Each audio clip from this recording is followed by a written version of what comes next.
नमस्कार दोस्तों, बहुत बहुत स्वागत है आपका हमारे YouTube channel study with smartness में। आज की इस वीडियो में हम हिंदी के कुछ इंपॉर्टेंट क्वेश्चंस को देखेंगे। तो चलिए शुरू करते हैं। हमारा पहला प्रश्न है, किस आचार्य ने रस को इस प्रकार परिभाषित किया है? विभावानुभाव, संचारी भाव, संयोग रस, निष्पत्ति। आचार्य विश्वनाथ, आचार्य भरत, आचार्य रामचंद्र शुक्ल या इनमें से कोई नहीं। इसका राइट आंसर है आचार्य भरत। आचार्य भरत ने रस को इस तरीके से परिभाषित किया है, विभावानुभाव, संचारी भाव, संयोग रस, निष्पत्ति।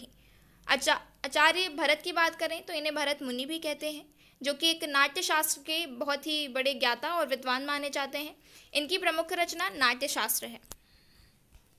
नेक्स्ट क्वेश्चन है, उपसर्ग में सर्ग का क्या अर्थ है? सृष्टि करना, निर्माण करना, रचना करना या उक्त सभी। इसका राइट आंसर है उक्त सभी। चूंकि उपसर्ग दो शब्दों से मिलकर बना है, पहला उप और दूसरा सर्ग। उप का अर्थ होता है समीप या निकट या पास में, और सर्ग का अर्थ होता है सृष्टि करना, निर्माण करना या फिर रचना करना। तो इस तरीके से उपसर्ग का अर्थ हुआ पास में बैठकर किसी दूसरे नए शब्द की सृष्टि या रचना करना। नेक्स्ट क्वेश्चन है, तत्सम शब्द का चयन कीजिए। अकाच, आम, आषाढ़ या आश्रय। इसका राइट आंसर है आश्रय। चूंकि तत्सम शब्द वे शब्द होते हैं जिनको संस्कृत से बिना किसी परिवर्तन या बदलाव के आज भी उपयोग में लाया जाता है, तो आश्रय एक तत्सम शब्द है जिसका तद्भव आसरा होता है। नेक्स्ट क्वेश्चन है, वर्णमाला कहते हैं शब्द समूह को, वर्णों के आकलन को, शब्द गणना को या वर्णों के व्यवस्थित समूह को। इसका राइट आंसर है वर्णों के व्यवस्थित समूह को। वर्णों के व्यवस्थित समूह को वर्णमाला कहा जाता है। इसके अलावा बात करें तो वर्ण से बने हुए शब्द वर्णमाला होते हैं। नेक्स्ट क्वेश्चन है, निम्न विकल्पों में किस एक की वर्तनी शुद्ध है? न्यायाधीश, न्यायाधीश, न्यायाधीश या न्यायाधीश। इसका राइट आंसर है सी, न्यायाधीश। न्यायाधीश एक शुद्ध वर्तनी है। नेक्स्ट क्वेश्चन है, आहूत का विलोम है अनाहूत, विनाहूत, नाहूत या इनमें से कोई नहीं। इसका राइट आंसर है अनाहूत। चूंकि आहूत का मतलब होता है बुलाया गया या आमंत्रित, तो इसका विलोम यानी विपरीत अर्थ प्रकट करने वाला शब्द होगा अनाहूत, जिसका मतलब होता है बिन बुलाया या अनिमंत्रित। नेक्स्ट क्वेश्चन है, कर्म क्रम शब्द युग्म के सही अर्थ भेद का चयन कीजिए।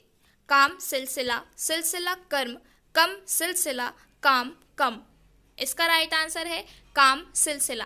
हम कर्म क्रम शब्द युग्म की बात करें तो हम इसका अर्थ निकालेंगे तो कर्म का अर्थ होता है काम और क्रम का अर्थ होता है सिलसिला। नेक्स्ट क्वेश्चन है, अब कृत्य में उपसर्ग है उप, आ, अप या अनु। इसका राइट आंसर है अप। चूंकि उपसर्ग वे शब्दांश होते हैं जो किसी शब्द के आगे लगकर नया शब्द बनाए, तो यहाँ अप एक उपसर्ग है जो कृत्य में लगकर अपकृत्य शब्द बना रहा है। नेक्स्ट क्वेश्चन है, निम्नलिखित तत्सम तद्भव में से कौन सा विकल्प अशुद्ध है? भगनी, बहन, भिक्षा, भिखारी, मूल्य, मोल, मनुष्य, मानुष, मनुष्य। इसका राइट आंसर है भिक्षा, भिखारी।